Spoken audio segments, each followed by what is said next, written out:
BJP యువనేత సాయి కుమార్ రెడ్డి ఆధ్వర్యంలో నేరేడ్మెట్లోని స్వాతంత్ర దినోత్సవ వేడుకలు ఘనంగా నిర్వహించారు. ఈ కార్యక్రమానికి ముఖ్య అతిథిగా మల్కాజ్గిరి ఎంపీ ఈటెల రాజేందర్ హాజరయ్యారు. కార్యక్రమంలో భాగంగా 100 అడుగుల జాతీయ జెండాతో భారీ ర్యాలీ నిర్వహించారు. ఈ ర్యాలీలో స్థానిక ప్రజలు, యువత పెద్ద సంఖ్యలో పాల్గొన్నారు. ఇంత పెద్ద ఎత్తున యువతను సమీకరించి స్వాతంత్ర దినోత్సవ వేడుకల్లో పాల్గొనేలా చేసిన సాయి కుమార్ రెడ్డిని ఎంపీ ఈటెల రాజేందర్ ప్రత్యేకంగా అభినందించి కొనియాడారు. యువతలో దేశభక్తి భావాలను పెంపొందిస్తూ స్వాతంత్ర దినోత్సవ వేడుకలను ఘనంగా నిర్వహించడం అభినందనీయమని పేర్కొన్నారు. ఈ సందర్భంగా వక్తలు మాట్లాడుతూ ఎందరో మహానుభావులు, స్వాతంత్ర సమరయోధులు చేసిన ప్రాణత్యాగాల ఫలితంగానే మనం నేడు స్వేచ్ఛగా, సంతోషంగా స్వాతంత్ర దినోత్సవ వేడుకలు జరుపుకుంటున్నామని తెలిపారు. దేశ స్వాతంత్ర్యం కోసం ప్రాణాలు అర్పించిన అమరవీరులను స్మరించుకుంటూ ఘనంగా నివాళులర్పించారు.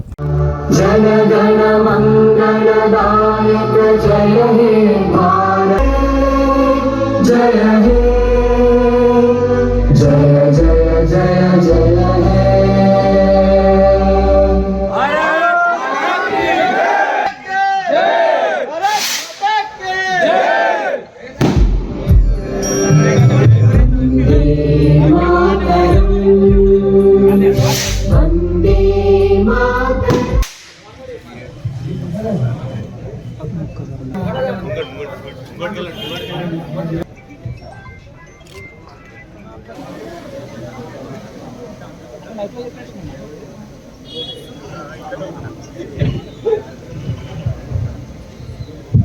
భారత్ మాతాకి భారత్ మాతాకి ఈరోజు సైనిక్పురి నేరేడ్మెట్లో కిరణ్ రెడ్డి ఆధ్వర్యంలో సాయి కిరణ్ రెడ్డి ఆధ్వర్యంలో కార్యక్రమానికి ముఖ్య అతిథిగా వీచడం స్వాగతం సుస్వాగతం తెలియజేస్తున్నాం. అలాగే ఈ కార్యక్రమంలో బేతి సుభాష్ రెడ్డి అన్న, ఆర్కే శ్రీనివాస్ గారు, జనార్దన్ అన్న గారు, అలాగే మాణిక్య రెడ్డి గారు, పెద్ద ఎత్తున యువకులు ఈ ఈటల గారికి మరియు బేతి సుభాష్ రెడ్డి గారికి మరియు ప్రాణ త్యాగాలు చేస్తే ఈరోజు మనకి స్వాతంత్రం రావడం జరిగింది. దీన్ని చాలా ఘనంగా చేసుకోవాలని చెప్పేసి మాకు ముఖ్య అతిథిగా ఈటల రాజేందర్ గారు రావడం మాకు చాలా సంతోషకరంగా ఉంది. నేను బీజేపీలో చేరడం కూడా ఈటల రాజేందర్ గారి ఆధ్వర్యంలోనే జరగడం జరిగింది. నా ప్రతిదీ నా హోటల్ ఓపెనింగ్ కూడా ఈటల రాజేందర్ గారి ఓపెనింగ్ జరిగింది. ఈ రోజు కూడా ఈటల గారి చేతినే ఈరోజు ప్రోగ్రామ్ కూడా చేయడం జరుగుతుంది. నా ప్రతి అడుగు మీతోనే అన్న. అండ్ మీలాంటి తెలంగాణ ముద్దు బిడ్డలు ఇంకా గట్టిగా కొట్లాడి బీజేపీని ఈసారి ప్రభుత్వంలో రావడానికి సహకరించాలి. కొన్ని వందల సంవత్సరాలు విదేశీ పాలకుల పదకట్టల కింద నలిగిపోయింది. ఒకనాడు మహమ్మదీయుల పాలన, ఆ తదుపరి బ్రిటిష్ పాలకుల ఏర్పడి ఆనాటి ఆ మహమ్మదీయ రాజులకు వ్యతిరేకంగా, బ్రిటిష్ పాలకుల వ్యతిరేకంగా ముద్దు బిడ్డలుగా అలా సంఖ్యలు పెంచడం కోసం ప్రాణాలను పణంగా పెట్టి లక్షలాది మంది భారత మాత ముద్దు బిడ్డలు అమరులైన, కోట్లాది మంది ప్రజలు వాళ్ళ పదకట్టుల కింద నలిగిపోవడమే కాకుండా జైళ్ళ పాలైన. ఇవాళ మనం ఎగిరేస్తున్న ఈ మూవన్నుల జెండా, ఈ 3 రంగుల జెండా ఏదో ఒక జెండా మాత్రమే కాదు.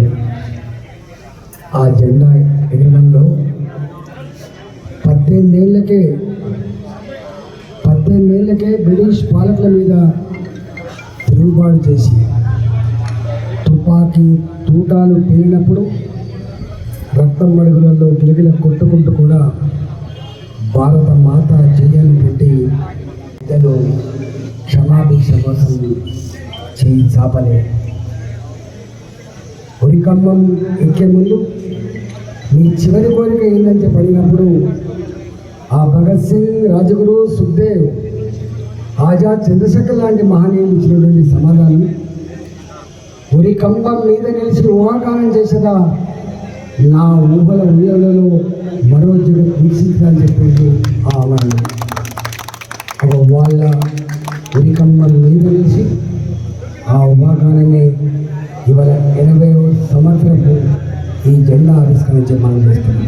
అమరత్వం జెండాలో మనం ఈరోజు మాట్లాడుతున్న మాట కావచ్చు, అనుభవిస్తున్న స్వేచ్ఛ కావచ్చు, ఇవన్నీ కూడా ఒక సుభాష్ చంద్రబోస్, ఒక కొమరం భీమ్, ఒక బిర్సా ముండా, ఒక అల్లూరి సీతారామరాజు, ఇలాంటి అనేక మంది మహానుభావులు ఆనాడు వాళ్ళ ప్రాణాలను పణంగా పెట్టి చిన్నపిల్లే అయినా ఒడిలో పెట్టుకొని ఆనాటి పాలకులకు వ్యతిరేకంగా పోరాడినటువంటి ఝాన్సీ లక్ష్మీబాయి పౌరుషాన్ని సాధించుకున్న గడ్డ ఈ గడ్డ. అందుకే ఇవాళ మనం ఇది అడుక్కుంటే వచ్చింది కాదు, ఈ స్వతంత్రం అడుక్కుంటే వచ్చింది కాదు,